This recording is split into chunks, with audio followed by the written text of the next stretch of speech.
जय श्री कृष्ण। अध्याय 4 श्लोक 21 आगे का वर्णन। अनुवाद। ऐसा ज्ञानी पुरुष पूर्ण रूप से संयमित मन तथा बुद्धि से कार्य करता है, अपनी संपत्ति के सारे स्वामित्व को त्याग देता है और केवल शरीर निर्वाह के लिए कर्म करता है। इस तरह कार्य करता हुआ वह पाप रूपी फलों से प्रभावित नहीं होता। तात्पर्य: कृष्ण भावना भावित व्यक्ति कर्म करते समय कभी भी शुभ या अशुभ फल की आशा नहीं रखता। उसके मन तथा बुद्धि पूर्णता वश में होते हैं।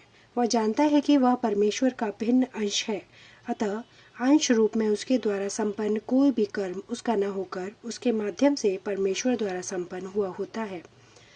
जब हाथ हिलता है तो वह स्वेच्छा से नहीं हिलता, अपितु सारे शरीर की चेष्टा से हिलता है। कृष्ण भावना भावित व्यक्ति भगवत दीक्षा का अनुगामी होता है, क्योंकि उसकी निजी इंद्र तृप्ति की कोई कामना नहीं होती। वह यंत्र के एक पुर्जे की भांति हिलता डुलता है। जिस प्रकार रख रखाव के लिए पुर्जे को तेल और सफाई की आवश्यकता पड़ती है, उसी प्रकार कृष्ण भावना भावित व्यक्ति कर्म के द्वारा अपना निर्वाह करता रहता है, जिससे वह भगवान की दिव्य प्रेमा भक्ति करने के लिए ठीक बना रहे। अतः वह अपने प्रयासों के फलों के प्रति निश्चेष्ट रहता है। पशु के समान ही उसका अपने शरीर पर कोई अधिकार नहीं होता। कभी कभी क्रूर स्वामी अपने अधीन पशु को मार भी डालता है, तो भी पशु विरोध नहीं करता, नहीं उसे कोई स्वाधीनता होती है। आत्म साक्षात्कार में पूर्णतः तत्पर कृष्ण भावना भावित व्यक्ति के पास इतना समय नहीं रहता कि वह अपने पास कोई भौतिक वस्तु रख सके। अपने जीवन निर्वाह के लिए उसे अनुचित साधनों के द्वारा धन संग्रह करने की आवश्यकता नहीं रहती। अतः वह ऐसे भौतिक पापों से कलमशग्रस्त नहीं होता। वह अपने समस्त कर्मफलों से मुक्त रहता है। श्लोक 22। अनुवाद। जो स्वतः होने वाले लाभ से संतुष्ट रहता है, जो द्वंद्व से मुक्त रहता है और ईर्ष्या नहीं करता, जो सफलता तथा असफलता दोनों में स्थिर रहता है, वह कर्म करता हुआ भी कभी बंधता नहीं। तात्पर्य: कृष्ण भावना भावित व्यक्ति अपने शरीर निर्वाह के लिए भी अधिक प्रयास नहीं करता। वह अपने आप होने वाले लाभों से संतुष्ट रहता है। वह न तो मांगता है न उधार लेता है, किंतु यथा सामर्थ्य वह सच्चाई से कर्म करता है और अपने श्रम से जो प्राप्त हो जाता है उसी से संतुष्ट रहता है। अतः वह अपनी जीविका के विषय में स्वतंत्र रहता है। वह अन्य किसी की सेवा करके कृष्ण भावना मृत संबंधी अपनी सेवा में व्यवधान नहीं आने देता, किंतु भगवान की सेवा के लिए वह संसार की द्वैतता से विचलित हुए बिना कोई भी कर्म कर सकता है। संसार की यह द्वैतता गर्मी सर्दी अथवा सुख दुख के रूप में अनुभव की जाती है। कृष्ण भावना भावित व्यक्ति द्वैतता से परे रहता है, क्योंकि कृष्ण को प्रसन्न करने के लिए वह कोई भी कर्म करने में झिझकता नहीं। अतः वह सफलता तथा असफलता दोनों में ही संभाव रहता है। ये लक्षण तभी दिखते हैं जब कोई दिव्य ज्ञान में पूर्णतः स्थित हो। श्लोक 23। अनुवाद। जो पुरुष प्रकृति के गुणों के प्रति अनासक्त है और जो दिव्य ज्ञान में पूर्णतः स्थित है, उसके सारे कर्म ब्रह्म में लीन हो जाते हैं। तात्पर्य: पूर्ण रूपेण कृष्ण भावना भावित होने पर मनुष्य समस्त द्वंद्वों से मुक्त हो जाता है और इस तरह भौतिक गुणों के कलमश से भी मुक्त हो जाता है। वह इसलिए मुक्त हो जाता है क्योंकि वह कृष्ण के साथ अपने संबंध की स्वाभाविक स्थिति को जानता है। फलस्वरूप उसका चित्त कृष्ण भावनामृत से विचलित नहीं होता। अतएव वह जो कुछ भी करता है वह आदि विष्णु कृष्ण के लिए होता है। अतः उसका सारा कर्म यज्ञ रूप होता है, क्योंकि यज्ञ का उद्देश्य परम पुरुष विष्णु अर्थात कृष्ण को प्रसन्न करना है। ऐसे यज्ञमय कर्म का फल निश्चित ही ब्रह्म में विलीन हो जाता है और मनुष्य को कोई भौतिक फल नहीं भोगना पड़ता। श्लोक 24। अनुवाद। जो व्यक्ति कृष्ण भावनामृत में पूर्णतः लीन रहता है, उसे अपने आध्यात्मिक कर्मों के योगदान के कारण अवश्य ही भगवद्धाम की प्राप्ति होती है, क्योंकि उसमें हवन आध्यात्मिक होता है और हवि भी आध्यात्मिक होती है। तात्पर्य, यहाँ इसका वर्णन किया गया है कि किस प्रकार कृष्ण भावना भावित कर्म करते हुए अंतोगत्वा आध्यात्मिक लक्ष्य प्राप्त होता है। कृष्ण भावना मृत विषयक विविध कर्म होते हैं जिनका वर्णन अगले श्लोकों में किया गया है, किंतु इस श्लोक में तो केवल कृष्ण भावनामृत का सिद्धांत वर्णित है।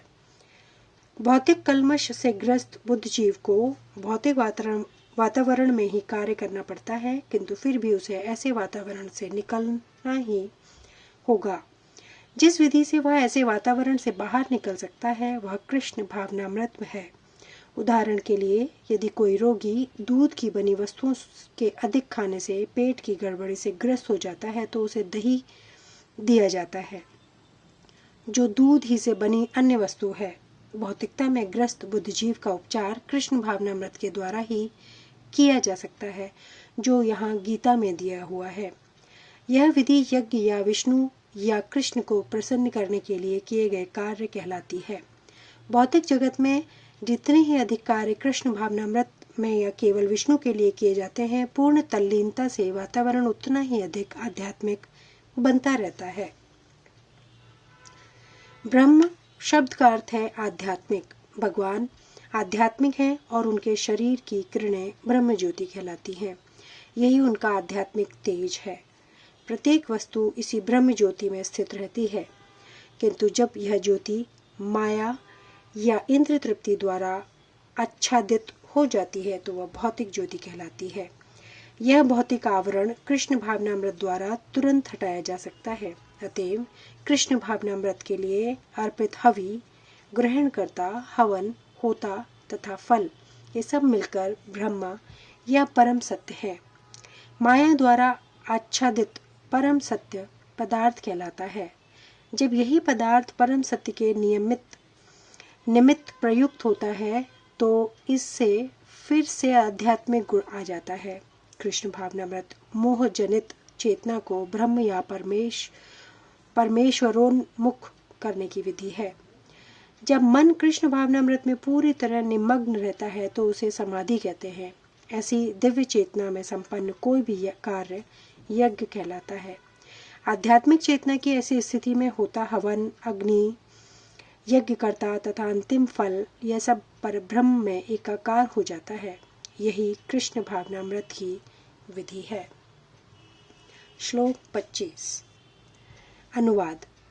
कुछ योगी विभिन्न प्रकार के यज्ञों द्वारा देवताओं की भली भांति पूजा करते हैं और कुछ परब्रह्म रूपी अग्नि में आहुति डालते हैं। तात्पर्य, जैसा कि पहले कहा जा चुका है, जो व्यक्ति कृष्ण भावना भावित होकर अपना कर्म करने में लीन रहता है वह पूर्ण योगी है। किंतु ऐसे भी मनुष्य हैं जो देवताओं की पूजा करने के लिए यज्ञ करते हैं और कुछ परम ब्रह्म या परमेश्वर के निराकार स्वरूप के लिए यज्ञ करते हैं। इस तरह यज्ञ की अनेक कोटियां हैं।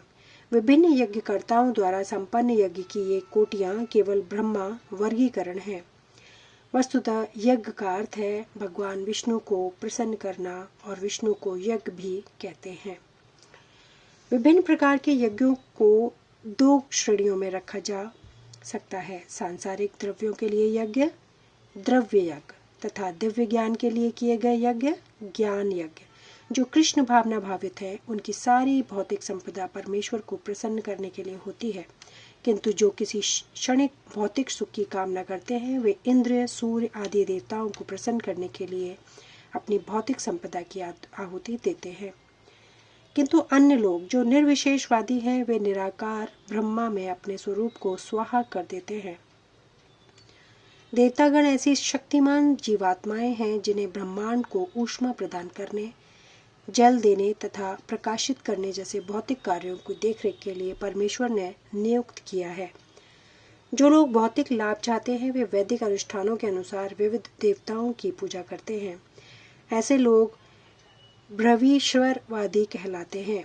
किंतु जो लोग परम सत्य के निर्गुण स्वरूप की पूजा करते हैं वह देवताओं के स्वरूपों को अनित्य मानते हैं। वे ब्रह्म की अग्नि में अपने आप की आहुति दे देते हैं और इस प्रकार ब्रह्म के अस्तित्व में अपने अस्तित्व को समाप्त कर देते हैं। ऐसे निर्विशेषवादी परमेश्वर की दिव्य प्रकृति को समझने के लिए दार्शनिक चिंतन में अपना सारा समय लगाते हैं। दूसरे शब्दों में, सकाम कर्मी भौतिक सुख के लिए अपनी भौतिक संपत्ति का यजन करते हैं, किंतु निर्विशेषवादी परब्रह्म में लीन होने के लिए अपनी भौतिक उपाधियों का यजन करते हैं। निर्विशेषवादी के लिए यज्ञाग्नि ही परब्रह्म है, जिससे आत्मस्वरूप का विलय ही आहुति है। किंतु अर्जुन जैसा कृष्ण भावना भावित व्यक्ति कृष्ण को प्रसन्न करने के लिए सर्वस्व अर्पित कर देता है। इस तरह उसकी सारी भौतिक संपत्ति के साथ साथ आत्मस्वरूप भी कृष्ण के लिए अर्पित हो जाता है। वह परम योगी है, किंतु उसका पृथक स्वरूप नष्ट नहीं होता। श्लोक 26 से आगे का वर्णन अगले वीडियो में। धन्यवाद। जय श्री कृष्ण।